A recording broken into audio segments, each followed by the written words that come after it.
Ladies and gentlemen, welcome to Hero Movie Podcast, your greatest source for superhero movie discussion in the multiverse. I am your host, Adam Portrais, and I'm joined by Bruce Leslie. I'm a prickly pear, but you can call me Bunny Wigglesworth. Hey, I thought we agreed not to call each other that in public. How dare you, sir? I love that name. Bunny Wigglesworth is a name to remember. Well, let me tell you, what we like to remember is the people that go to patreon.com/HMP and help support this show. Every single month we say, hey guys, what do you want us to review? We give you a couple of choices, and you, the voting public, actually gets to choose what we watch. And for some reason, I'm sure that he's going to be the happiest little boy in all of, I forget where he lives.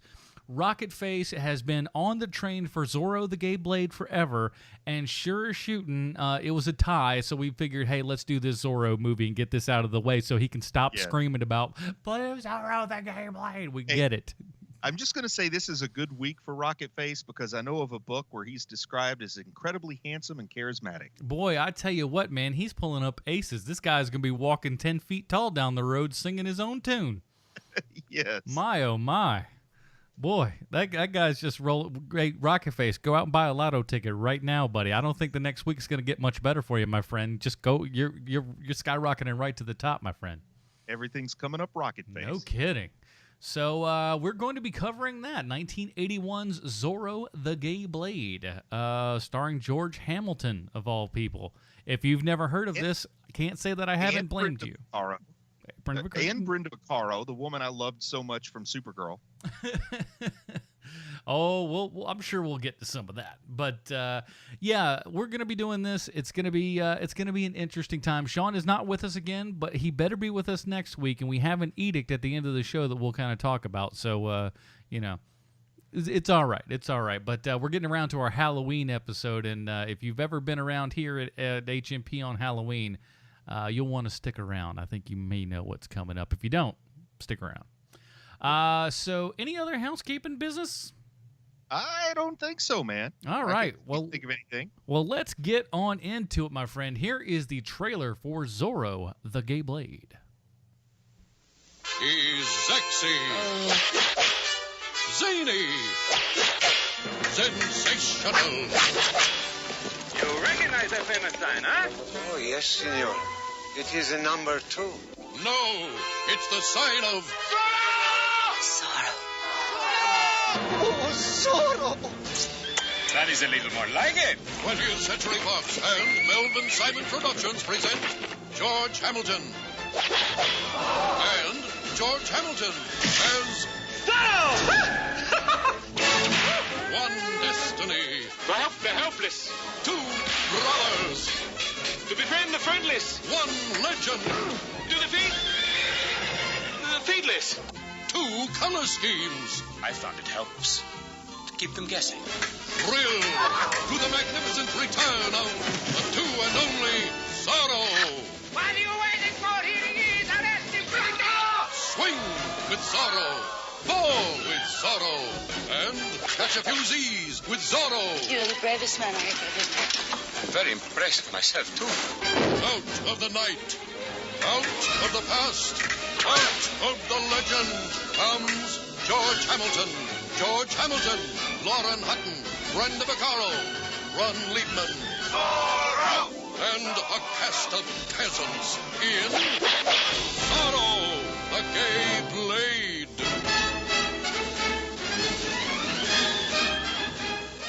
Heck yeah, they don't make trailers like that no more. Was that the voiceover guy from the Super Friends? Ted Knight? Meanwhile, at the Hall of Justice. Meanwhile, we go back here to Zorro the Gay Blade. It sounds so much like the Super Here's Friends. the IMDb plotline. As we know, I can't do that throughout the entire thing. IMDb always 100% correct in everything they say and or do. In 1840s Mexico, wealthy landowner Don Diego Vega learns of the fate of his father's secret, Zorro, the masked folk hero, and Vega adopts his new persona. But when Vega is incapacitated by an injury, he asks Roman, his very gay, long-lost twin brother, now calling himself Bunny, to replace him as the caped hero who makes some drastic changes to his Zorro persona. This is from 1981. This is directed by Peter Medic, starring George Hamilton, Lauren Hutton, Brenda Vaccaro, Ron Liebman, and apparently a cast of peasants for the other people in this. But yeah, it is what it is. Bruce, Zorro has quite the comic book back history, I would think. Yes. Yes, it does. Oh, Because shucks! Hold on. I'll get all kinds of heck if I didn't do it. Now, just at the last second, it felt like you were waiting for it. So. Oh, there we are. Oh, it's like now a I'll start tick. over. Zorro is the Spanish word for fox, but it is also the secret identity of Don Diego de la Vega, a Californio living in Los Angeles during the era of Mexican California. He was created in 1919 by pulp writer Johnston McCulley. And aside from Zorro, McCulley created many other pulp characters, including Black Star, the Spider, the Mongoose, Subway Tham, the Green Ghost, the Thunderbolt, and the Crimson Clown. So, for all practical purposes, Zorro is probably his only product you've ever heard of. Oh, I'm a big Crimson Clown fan. I don't know what you're talking about, buddy boy. No, that's not true. I hate clowns. Zorro is a dashing, black-clad, masked vigilante who defends the commoners and indigenous peoples of the land against corrupt and tyrannical officials and other villains. Clearly a superhero before the term was in common vernacular. Chino Cortina, also known as the Red Robber of the Rio Grande, also known as the Rio Grande Robin Hood, was a real person, a Mexican rancher, politician, military leader, outlaw, and folk hero who may have been the inspiration for Zorro. Likewise, Zorro has served as an inspiration for something you may know well. Diego is a wealthy landowner who pretends to be a passionless fop, but at night he dons a dark costume and fights injustice in his city. He has a black costume with a flowing cape, a black cowl, and a legend that strikes fear in his enemies. I hope at this point you know I'm also talking about Batman. Bill Finger openly acknowledged Zorro as the inspiration for many of Batman's traits. The movie Bruce and his folks were leaving was 1920's The Mark of Zorro in the Golden Age origin story. Now the Gay Blade that we're talking about today opens the door to another avenue of comic book discussion, and of course that is a discussion of gay superheroes. Now for me, the standard bearer for gay characters in mainstream comics is North Star of Alpha Flight. This French-Canadian fast-flying figure was part of what I believe may have been the first same-sex wedding in comics. Apollo and Midnighter from Wildstorm Comics were created to answer the question, what would it be like if Batman and Superman were in love? Well, the answer is difficult. Alan Scott, the Golden Age Green Lantern, is gay as of the New 52 Earth 2 comic from about 5 years ago, and Iceman has recently come out. I think it's still okay to use that terminology. I do not want to be insensitive on this topic, but he's recently come out of the closet. This was met by mixed fan reaction.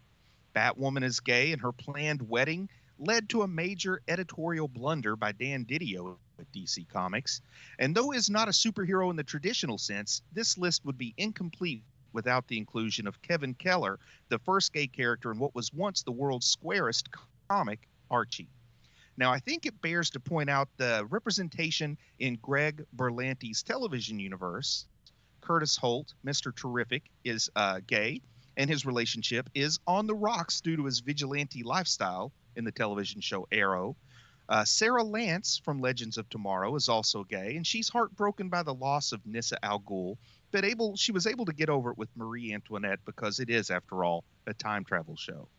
Alex Danvers, Supergirl's sister, is planning her own wedding to a woman named Maggie, and though I'm now talking about the actor rather than the character, I can't help but mention that I love Wentworth Miller as Captain Cold, so he gets an honorable mention because Wentworth Miller is, of course, self-identified as gay, and he is a great action television star. He's such a force on that show that it's just like when he's on it, you're just like he's got that weird delivery that is just so him, and everything he does, he's great. I eat it up, man. I lap it up. I love it.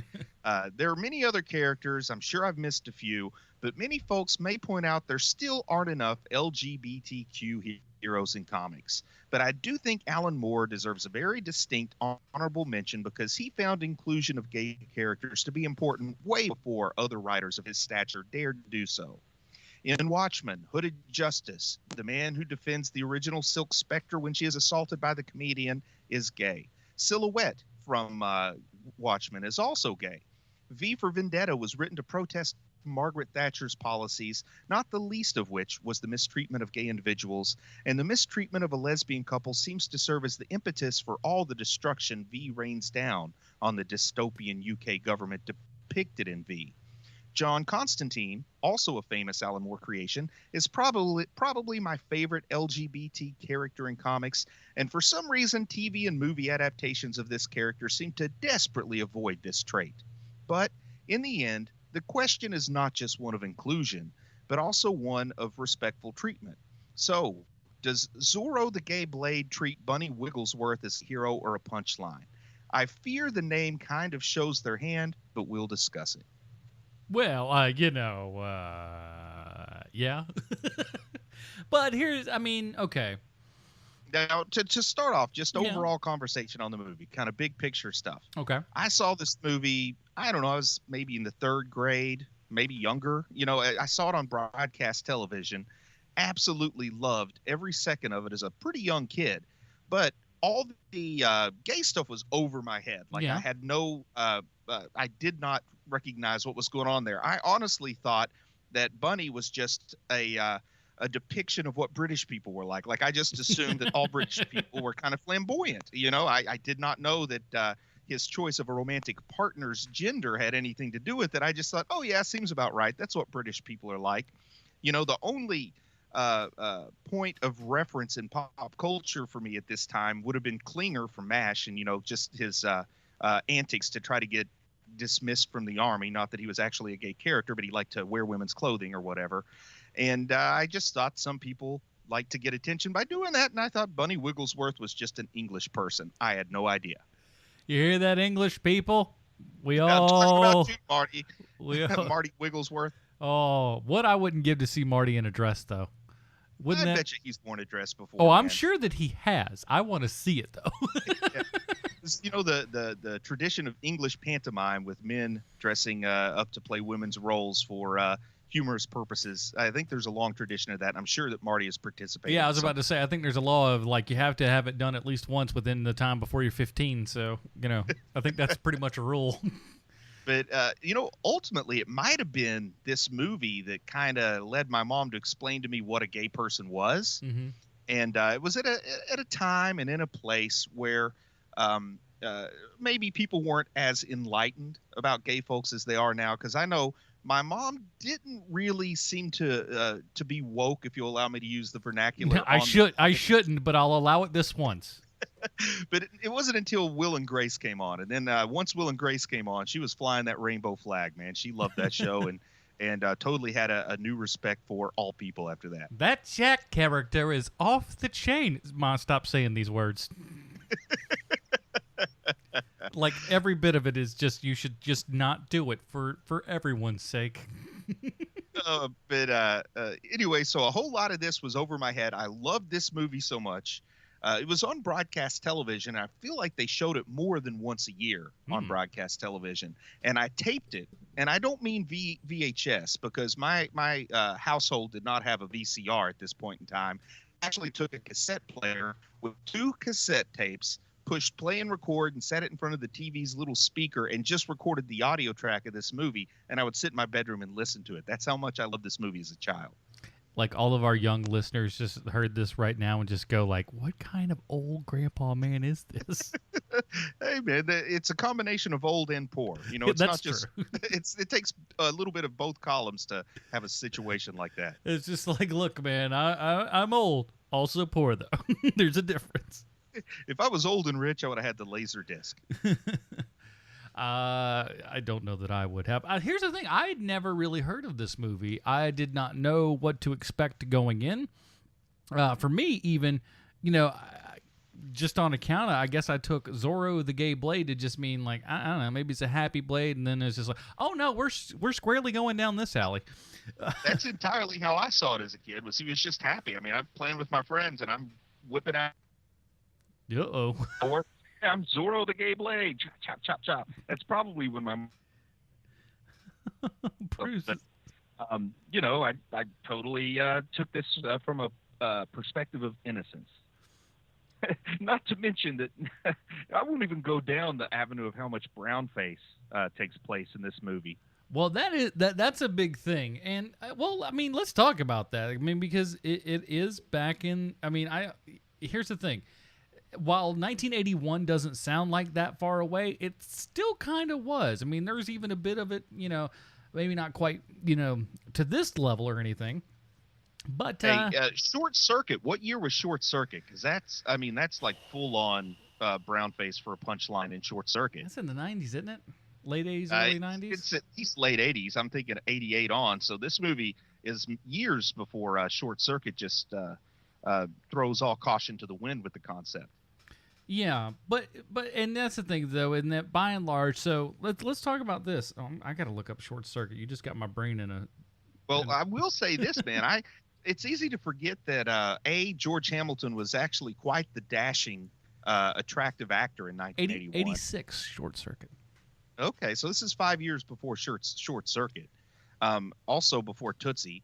So all kinds of stuff going on in the world after this. So this is not an egregious offender by any means because, other higher profile things did worse later on. Well, but George Hamilton, man, not only a pretty darn handsome guy in 1981. First off, I wasn't sure if he was in brownface or that's just his tanning bed look. That's a good question because here's the thing, and that's part of me actually thought the whole time. I was just like, oh, so they just got the most tan man in Hollywood, so they didn't have to go through and do any makeup or anything. They may have darkened him up a touch. Well, because Bunny is not dark at all. Well, exactly, or that could be just also powdered makeup on him. So you could go either way. But like if you look at the Don Diego, that looks more like George. He looks like today. Yeah. But also, I mean, it really the villain of the show. I mean, by the last name Lieber, I'm going to guess he is probably not Hispanic. You know what I mean? No, he's not. He's like Stan Lee's nephew or something, because Stan Lieber is his full name. But anyway, I knew when there was my cousin coming in and he was gonna play a Mexican gentleman that he would knock it out of the park.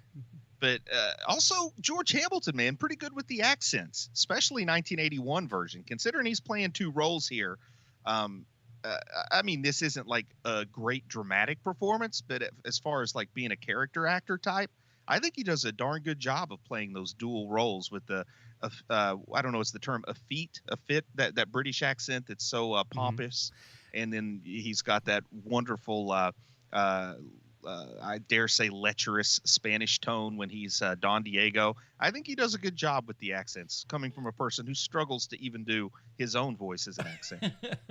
Well, I mean, hey, I think technically he did at least 4 roles. Some could argue maybe 5 or 6. I forget the other 2 that I thought of when I was watching this because I was like, well, here's at least because each one plays a dual role of Zorro and himself. So. And then there's also Margarita Wigglesworth. There you go. That was the one I was thinking of. Yeah, 5 minimum. So minimum gotten him to play the guy. I would have liked to have played Paco the mute servant. I think that would have been an easy role for me. Oh yeah, for you that's honestly that's straight up your alley. Just a guy walking around doing these crazy wild signals. Hey, yeah. It's over here. All you got to do is like choose scenery. Got it. And let me wear that fuzzy dog costume near the beginning. Is that the dog or what is this? It's like it is a bear with pig ears. Now, see, I want to talk about this because this is something that like this people playing people of other ethnicities and stuff in movies, and honestly, from what I've gathered from the people that I have talked to, because like I went to film school in Orlando, so as you might imagine, we had quite the cornucopia of folk there. Yeah, a whole lot of folks in Orlando. And so a couple of buddies of mine that were in the class were Cuban. And I asked them because, obviously it's movie class here. Movies come up a whole bunch. And, of course, Scarface came up. Famous Scarface and Al Pacino playing Scarface. And let me tell you, they wouldn't have it any other way. They were like, that is our guy. He did a great representation of us. We love every bit of it. It's like because we brought it up. We were just like, is that cool? I mean, what do you guys think about that? And he was just like, no, it's awesome. He brought a great flair to it and everything. It's what we wanted in this. So it's not to say that like the people that are being represented can't enjoy what's there. I've literally seen it happen. Not to say that it's always welcome and it's always right, but you know, sometimes it's like, hey, we take what we can get, or somebody did us so well that we can look beyond that sort of thing. And that's what it was at least the case for this movie. And I don't know if it's exactly a case of quid pro quo, but was it John Leguizamo that played Luigi in that Super Mario Brothers movie? Indeed.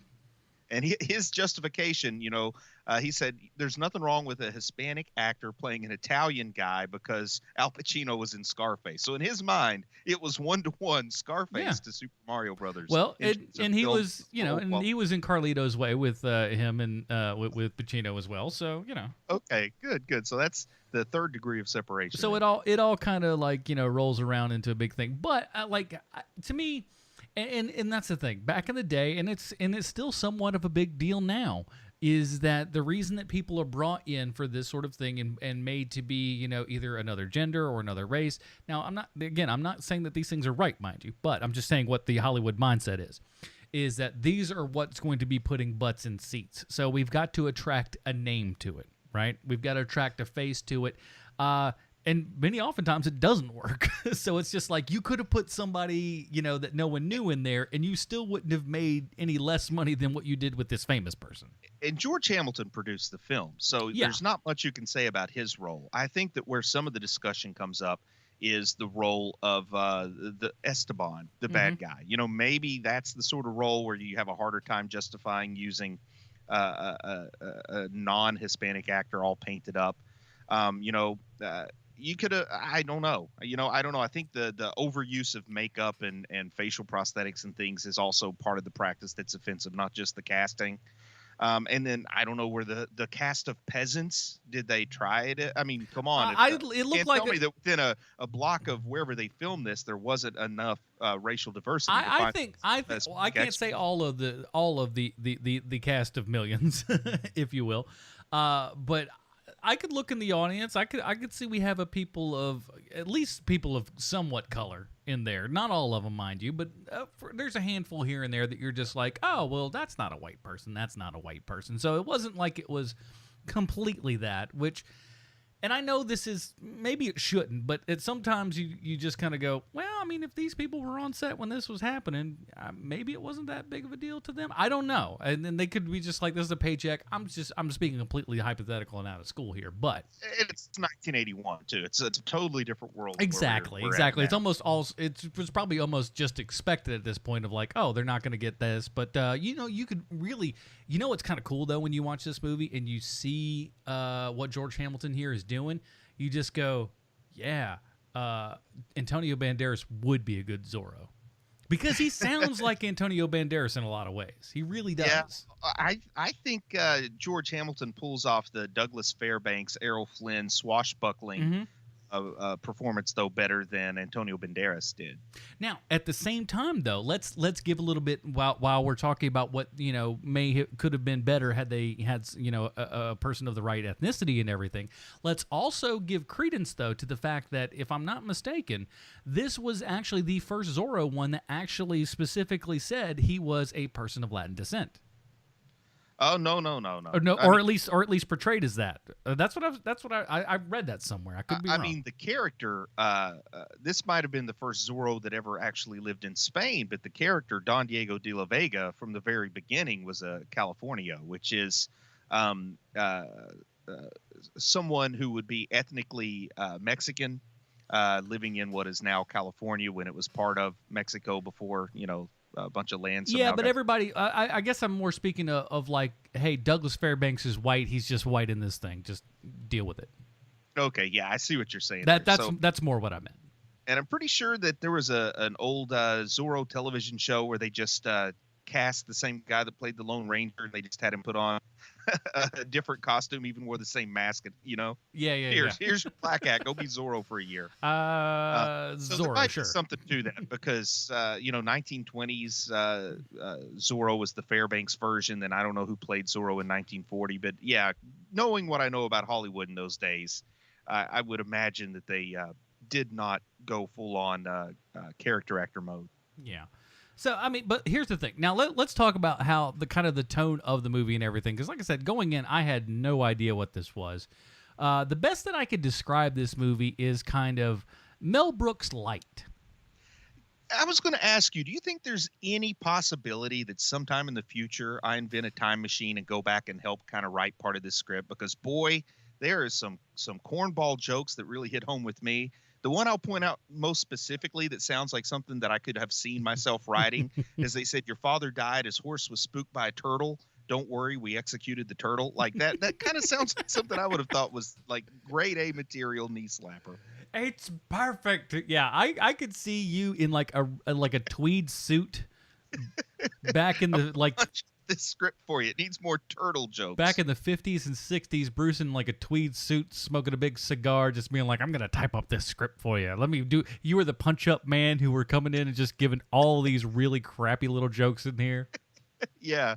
And like the one where he puts the Z on the door and he says, do you know what that is the symbol of? And the guy goes, yes, it's the number 2. He goes, no, it is not. He goes, my daughter goes to school. That's how they teach her to draw a 2. Like this whole debate over whether it's a Z or a 2. I love that bit. Like, that bit was hilarious to me. I'd like there are parts of this that are like little groaners and just kind of like, well, like very dad joke.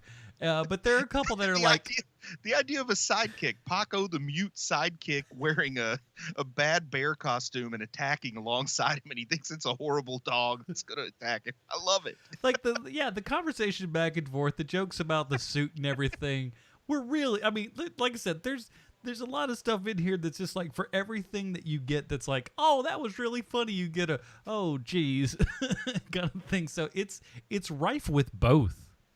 Yeah, then we get the lady from Boston. Charlotte Taylor Wilson, I think is her name. Mm-hmm. And like the thing where he says, you don't smell like ship oil. And he's, he means sheep oil, but she's thinking ship and the whole back and forth there. He goes, no, like ship, bye. I'm enjoying some of this, man. And he tells her she can't be poor because a poor person couldn't afford 3 names. Like these little things, I'm loving it. Yeah. I'm eating it up, man. Like I said, you're hitting all the good jokes. You're missing all the ones that were crummy. Name a crummy one, man. Oh, I can't because I try to get the crummy ones out of my mind as fast as I possibly can because I'm just like, oh, that's a not the. How about there's the one where like the old Spanish dude is standing next to Brenda Vaccaro and he says, look at those pants. I could never get into those. And she goes, I sure bet I can. Like I love Brenda Vaccaro. There was one reason for all the evil that cigarettes have done. The one good thing is they gave Brenda Vaccaro that voice. That's the only good thing cigarettes ever did. Like she seems like the lady that should be hanging out in the Regal Beagle and hitting on Jack Tripper just a little too hard when he's trying to get out of there. That's true. I love that actress so much, man. I've only seen 2 movies that she's been in. She killed in both of her roles that I've seen. Yeah, I mean, okay, so like he's a mute. Bueno, perhaps he can give lessons to my wife. I love that one. Yeah, that's a good one. Again, I just... Now, I guess we got to talk a little bit about Bunny Wigglesworth. Okay, yes. First off, Bunny Wigglesworth from the British Navy. They're twins. I love how the British Navy is also what turned him gay, essentially. That's pretty much what they say. It's like, he goes away this when he comes back, as Mr. the other way around. I think that the appeal of the British Navy is supposed to be, but, even YMCA sang about the Navy, man. I think that was a trope back in the 70s and 80s was that you're out at sea on a ship for 6 months with nothing but a bunch of men. There's only one way to spend your nights. I think that was a trope that we may not recognize so much today as they did in the late 70s. Because we all know it's just true today. Watch all the Navy men get mad. Hey, man, I've got Navy friends. Anybody, any armed service people, they're always just dogged against whoever's not in their group. Except for I don't know. I've never heard the Civil Air Patrol talk smack. I was about to say any of the Air Force people, they don't talk no smack because they know they can't. No, they're just happy, man. They got a good job. But anyway, let's talk about Bunny Wigglesworth, though. Comes back from the British Navy with a very, very British accent. So I'm assuming that Ramon, which was his name, was sent away at a rather young age to develop such an accurate British accent here, riding up in the parasol. Once again, I just thought all British people walked around with a parasol. I didn't know there's anything supposed to be funny about that. Wait a minute, they don't? And also as a kid, I'm not entirely sure I understood that there were two different Zorros either. I think that might have confused me a little bit as a young person. But the whole deal is... Well, they both look alike, so that makes sense. I don't... During his first foray into the Zorro business, Don Diego breaks his foot or injures his foot. So when his twin brother, Bunny Wigglesworth, shows up, Bunny has to take on the Zorro mantle. And Bunny does it with flair, too, man. I got to say, thumbs up for the upgrades to the costume that Bunny provides. I love his idea of just like, look, man, I'll be this Zorro character. That's all fine and well, but I'm not dealing with this just black stuff anymore. I'm going crazy. I'm adding fringe to stuff. I don't care. He went all out and out, man. Are you ready for the segment that I'm going to just start calling Feel Sorry for Bruce? Okay. We had a black and white TV when I was a kid. So I loved this movie, and I don't think I ever understood that the costumes were different colors. Oh, my goodness. I just thought there was some, like, fringe added to the hat. You know, the little dangly things that kind of look like a cab driver thing from the early 80s. Yep. So I totally missed out on the colorful nature of this. Like, this viewing may have been the first time I could appreciate the wonderful tones of the multicolored costumes that Bunny brings into play. And I also like it that Bunny... isn't any good as a swordsman, but he does mention I am pretty good with a whip, and I think that's some kind of a gay joke in 1981, though I'm not exactly sure how so.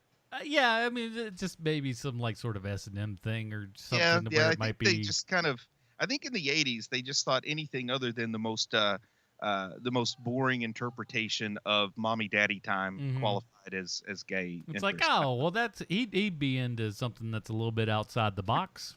Whips, chains, Great Danes. Anyway, so he's good with the whip, and man, I gotta say, he is able to carve a Z into a wall with the bullwhip, which is something I've never seen anyone do. And it's so fancy looking too.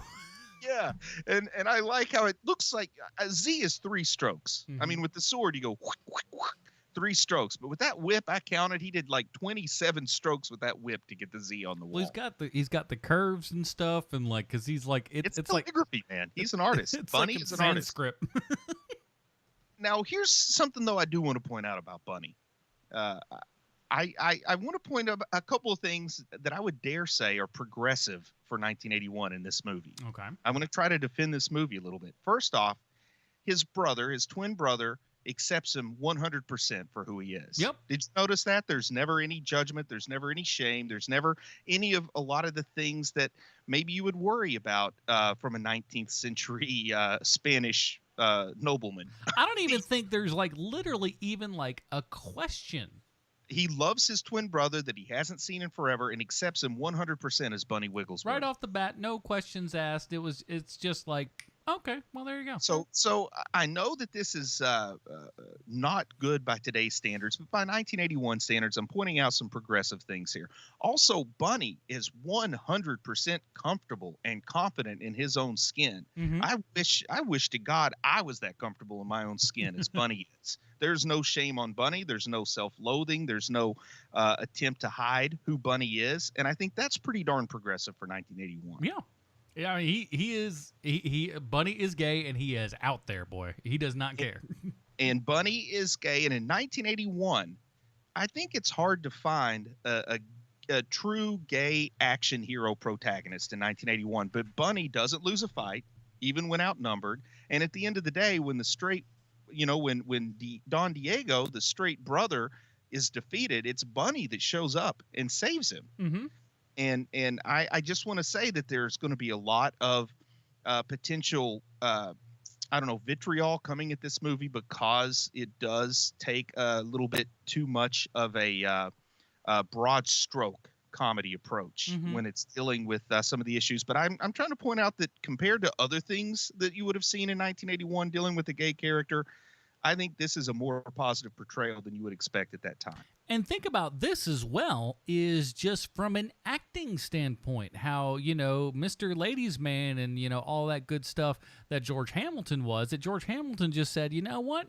I'm going to play not only myself or, the straight character who's just the suave whatever guy. I'm also going to play the outlandishly gay man as well. And, certainly didn't hurt his career. Confidence. Yeah.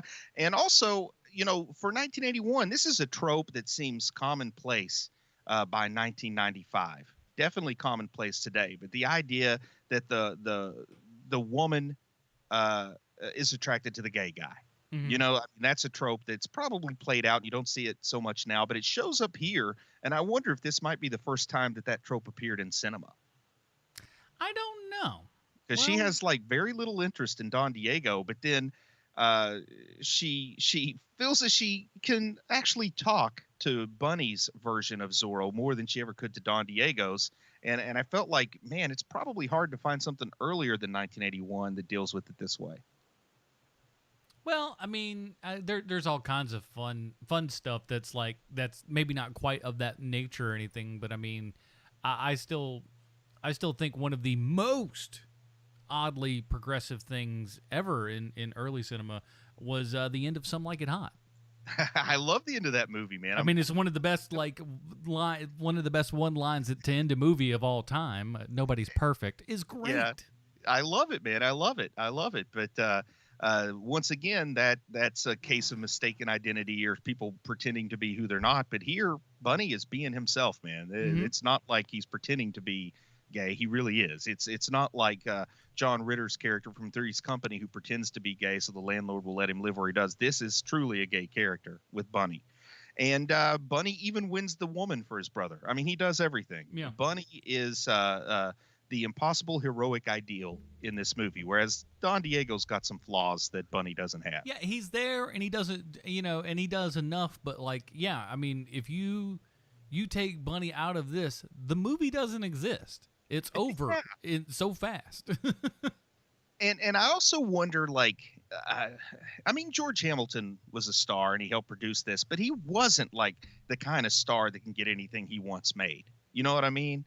He still has to pitch this to Columbia. Was it Columbia Pictures? 20th Century Fox. 20th Century Fox. He still has to pitch this to 20th Century Fox, and they have to approve it. He's not, I don't know, like Paul Newman would have been in 1981, perhaps, or even Dustin Hoffman. You know what I mean? He's still got to pitch it, and you can tell they made it cheap, and he produced it, but I kind of wonder how that pitch went. They didn't make it that cheap. This was $12 million in 1981. Now it made no money at the box office. It made just over $5 million. So this was a bomb for sure. I would have thought it was cheaper than $12 million, but I'm not always good at that. I'm suspecting that you got to remember that George Hamilton double dipped in the salary. He got paid $2 million for the role of Don Diego and $2 million for the role of Bunny. He did if he's smart.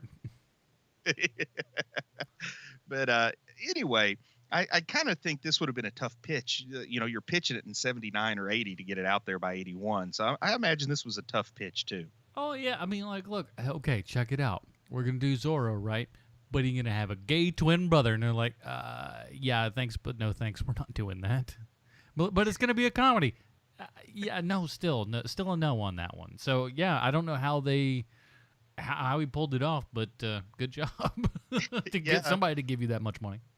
What about Lauren Hutton? I mean, was she a star? Yeah, Lauren Hutton was pretty much a star at this point, yeah. Okay, because I don't think I know much of her work. It's like one of those names that's sort of familiar, but maybe I'm thinking of E.F. Hutton, the old insurance company or whatever. When E.F.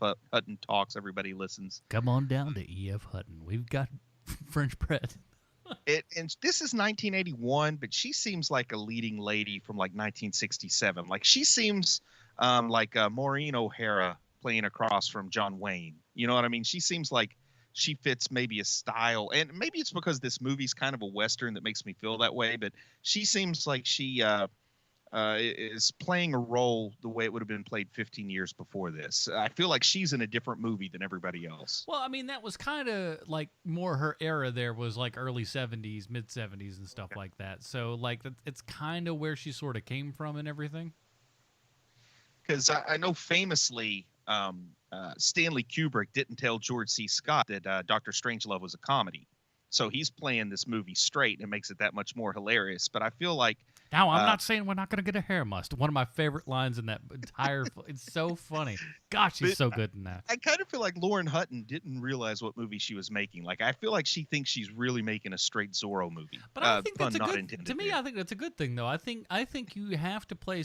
Somebody's got to play straight in this thing. No pun intended. Paco should have played it straight. Paco was the most over the top thing in the movie, and this has a gay Zorro with chandeliers over his brim of his hat. I want you to guess at what my favorite sight gag was in this whole movie, because I've got one that, like, if there was only one scene stuck in my memory from 1985, which is probably when I was watching this on network TV. There's one particular scene that's a sight gag that I love, and I think it works perfectly, and I can't believe nobody's done it before or since. Oh, wow. I had no idea. Man, the little old lady with the gigantic box on her back.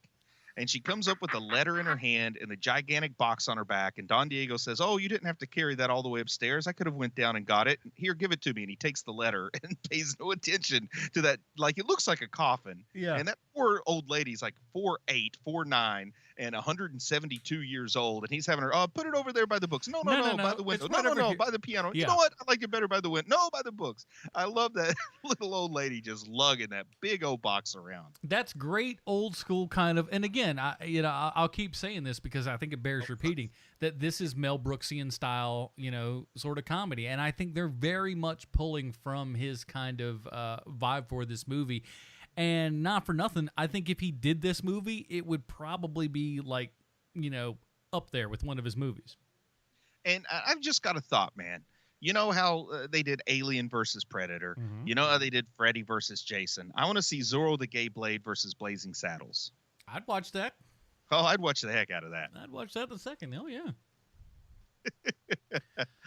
But no Spaceballs. Now, so here's a big thing.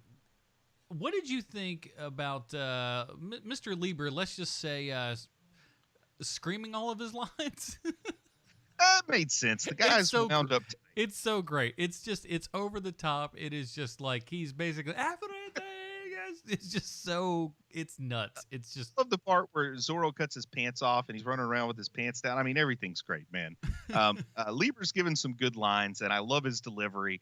We'll just have to agree that the casting probably wasn't wise, but we'll have to take what we got. But I loved what he gave us. I mean, look, it's to me, it's just as much as there was. I tried to almost kind of go like, well, let's see what's wrong with this thing.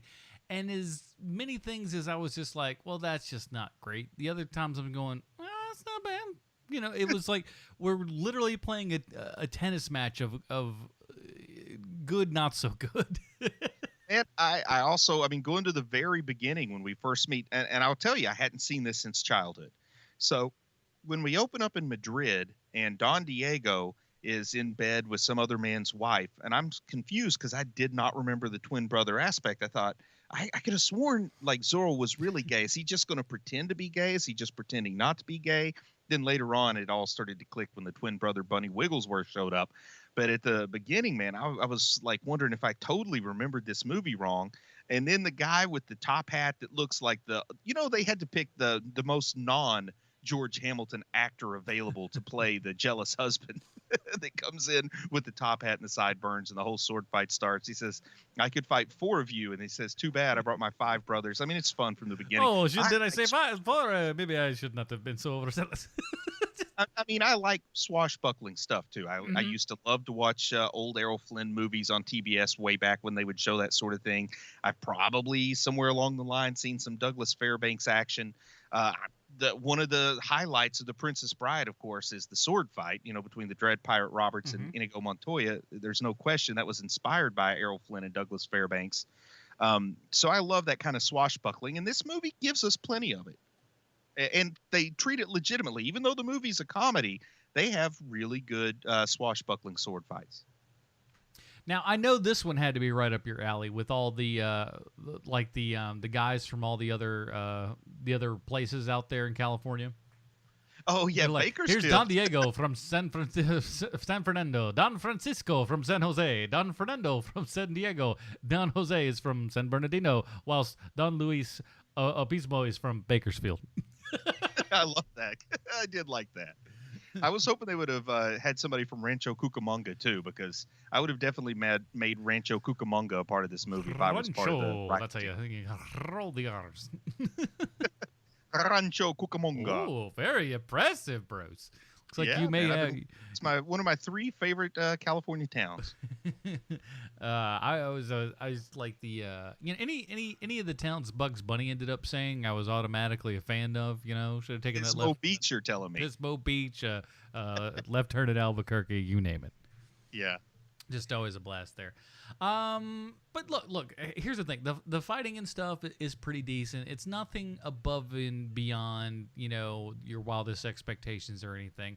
But this movie, look, it's an hour and a half long, but it's good enough. It's not horrible, but it's... And it's on YouTube. Anybody who wants to can watch this for free anywhere, anytime, any place. It's on YouTube in a very high quality format for YouTube. That's what I was shocked at. I watched it elseways, but I wish I would have watched it on YouTube because it looks fantastic there. So at least of DVD quality over there on YouTube. Just look up Zorro the Gay Blade. It's quite simple for you. No problems there.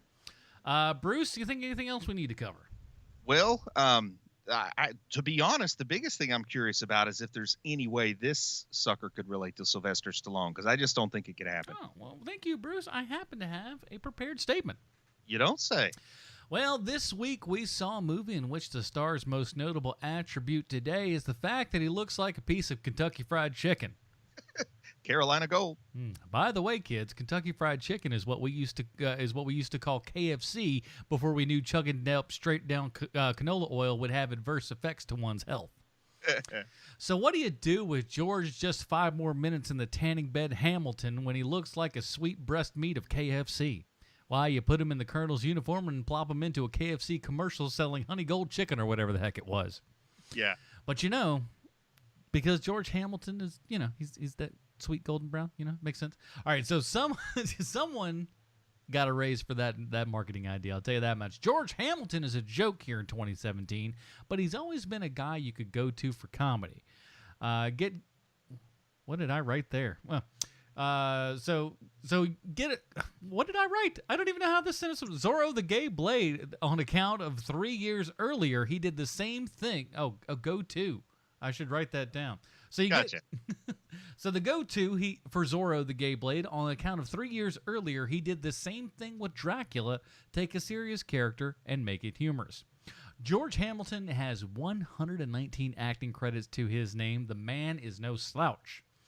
From playing Evel Knievel in a movie of the same name to things like Roots and Death Car on the Freeway. Tell me that's not range.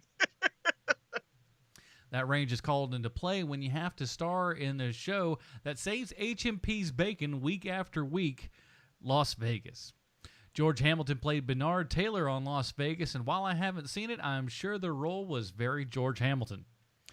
And as we've stated many a time on this here program, they've helped who's helped out Las Vegas. As you know, let's start again, take 2. As we stated on this program many a time, Las Vegas helps us out. You know who helped out Las Vegas, though? The man voted most handsome as Fraggle, Sylvester Stallone.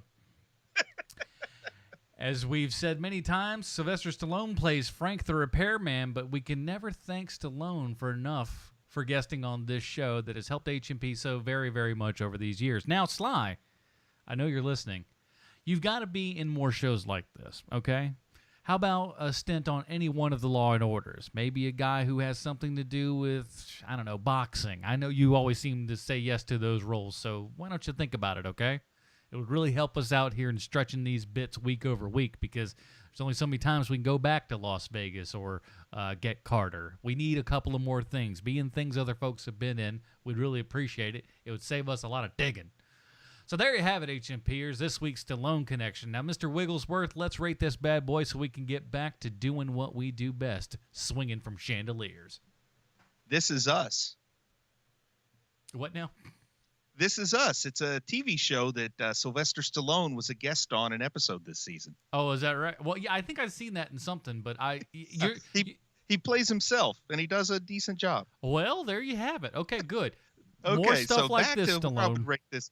I think we have seen people in that show that actually may help a lot of a back and forth. So thanks for that update. Go ahead. Okay. Well, to this show that we talked about, Zorro the Gay Blade, Bunny is the hero of this story by any metric. Bunny Wigglesworth. I know it's gonna, it's gonna deserve some heat for what we now call appropriation, cultural appropriation. The whole idea that George Hamilton is indeed neither Spanish nor Mexican nor Californio. Could have fooled me. Yeah, and also.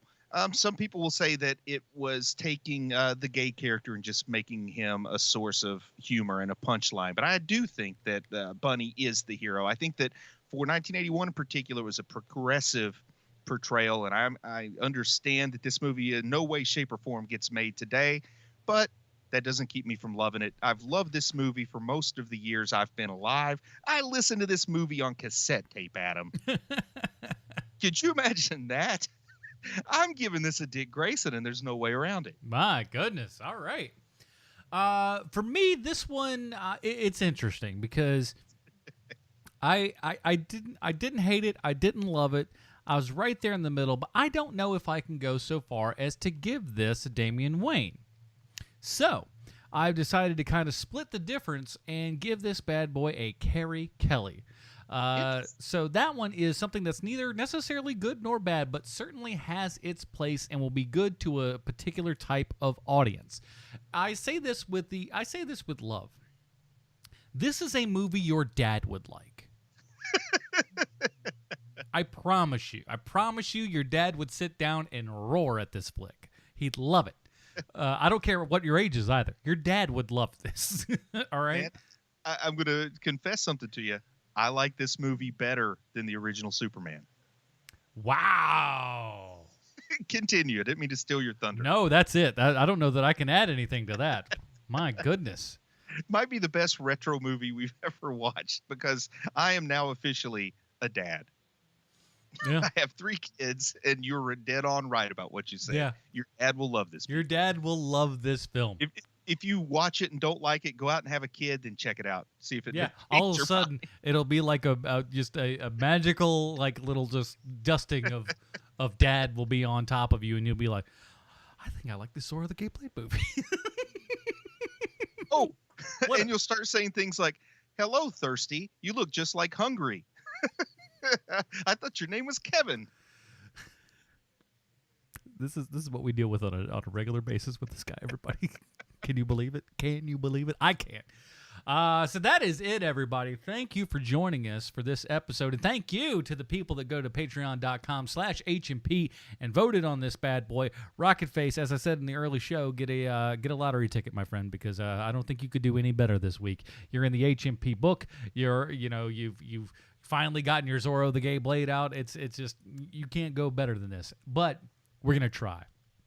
We're going to try because next week has become kind of an HMP tradition around here. It was thrown out the first year as like, hey, you know what would be funny is if every year we reviewed one of these Crow movies, because we reviewed the first Crow on the first year of HMP on Halloween, and Bruce did that as a joke. And at first, when you said it, it was like, this is the worst idea anyone could possibly have. And then it was like, 2 or 3 weeks went by, and I'm like, it's the worst idea, but it's the best idea. So last year, we reviewed The Crow 2. So what are we going to do this year? That's right, everybody, The Crow 3. Help us, everyone. Pray for us. It's, oh boy, let me tell you. And we're hoping to get Sean back for this one because it's an annual tradition at this point. Bruce, didn't you say you were going to call him out? I'm going to challenge him to a dance-off if he doesn't show up. Dance off. And frankly, I don't know what you may or may not have seen Bruce dance. I'm going to tell you very rerun-esque. Exactly rerun-esque. Which is to say, amazing. So Doesn't matter what time he wants to record, when he wants to do it, we will do this. So I don't forget what the third one's called. It's just called The Third Crow Movie. What do you want from us? Crow 3, the third one. The third one. Hey, here's the deal. As bad as this one is going to be, I think the next one, and yeah, I think there's a next one if memory serves. I think there's either the next one or we have to start going to episodes of the TV series. Oh gosh, I forgot about this one. Yeah, I forgot about that there was a TV series. So there was The Crow. Which one is this? Is this Salvation or City of Angels? Salvation is this one. Yeah, this is Salvation. City of Angels was the one with the Spanish crow. Right. Yeah. So this the next, but the one after that. I think has what's his face in it from Terminator 2. Eddie Furlong. Or not? Yeah, Jake. Boy, I'm thinking totally different. Horrible child. Yeah, Eddie Furlong. Yeah, the next one after that has Eddie Furlong in it, and that's all you got to know right there. So sweet. Looking forward. So H&P is gonna keep going for a long, long time, kids. So that's next week. Crow 3, everybody. In the meantime, something special has happened, everybody. You know, we talk about a lot of things on this program, a lot of projects that we all have, side projects and this and that and the other. But something has come about in this last week. We've kind of had like a soft launch here. In my opinion, this here's the hard launch. Bruce, where can we find more of your work, sir? Nerd Spawn Genesis. It is my newest book, available as an ebook, available as a paperback. On Amazon, of course. And in case you're curious, Nerd Spawn Genesis is the first official foray into the Leslieverse. The Leslieverse is that bizarre alternate universe that's populated by the absurd heroes and villains that I come up with here on the show.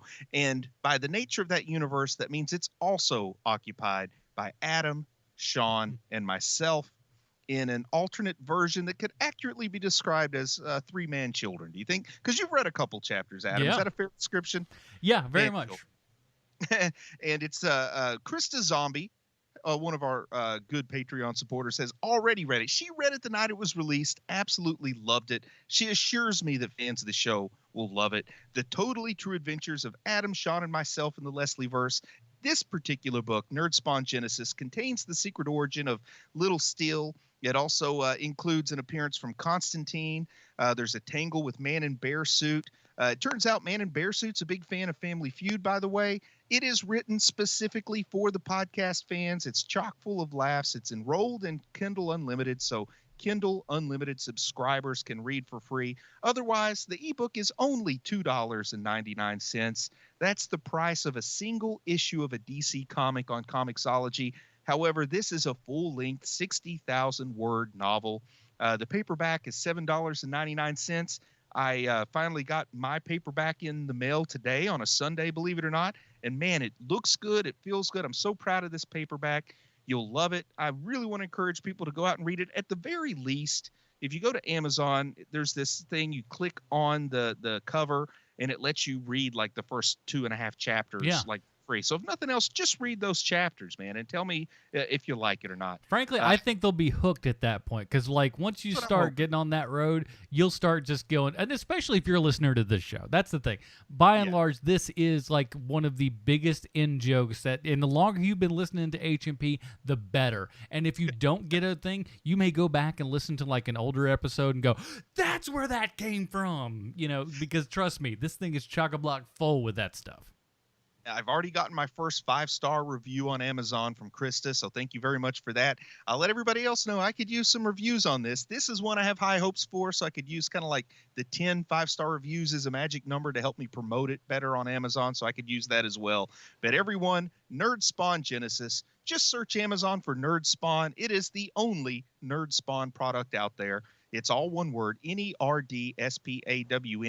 And guess what, Adam? If this is a hit, if people like this and they ask for another book, I've already got one in mind. I've got Nerd Spawn Nemesis to follow up Genesis, and Nerd Spawn Time Warp could be the third one. So here's I really the thing, everybody. When you look at the book, on the thing, everywhere you look on it, it says book 1. That means there's going to be more. And you know how you get more? Go buy the darn book. It's $3 for heaven's sake. Or if you want a physical copy, and that which is what I'm doing. I'm buying physical copies for everyone that I know and giving them out as gifts and signing them like a weird pompous idiot who had to sit back and do nothing for the book. But I'm gonna be like, this is basically it's a fictionalized autobiography of myself. If you'd like to have that, here's my autograph on top of it. Sell it to you, so keep that for the kids later on in the future. And I call it totally true fiction because it's an adventure story, but man, it feels real, doesn't it? There's a lot here that just goes like, I didn't do this, but boy, it feels like this feels like I was there. Very accurate. So help me out, folks. I could really use a little support on this one, more so than the other books. And also, I just want to plug Sean's new Twitter account at Bunny Wigglesworth. And, of course, my other podcast, The Film Find at thefilmfind.com. Boy, oh boy, are we reviewing nothing but bad movies over there this week, everybody. We got The Snowman. We got the Boo Medea 2 movie. We got, what's the other piece of junk? Geostorm. Yeah. We're watching nothing word could replace Geo on that one. Oh, we're watching nothing but garbage over there, man. So we're doing it so you don't have to. Usually those end up being funny reviews, though. So head over to thefilmfind.com and jump on that one today. And I'm usually doing Nerd Talk Now on Monday evenings at 10 p.m. That seems to be where a lot of people are getting on down with it, man. So head on over to nerdtalknow.com. That'll lead you directly to the Twitch page. And thanks for those that kind of hang out and check all that out, man. That is it, everybody. Join us next week for The Crow 3. Lord help us all. For the absent Sean Keenan, Bruce Leslie, I'm Adam Portrais. Stay super, everybody. Goodbye, Marty and Evie.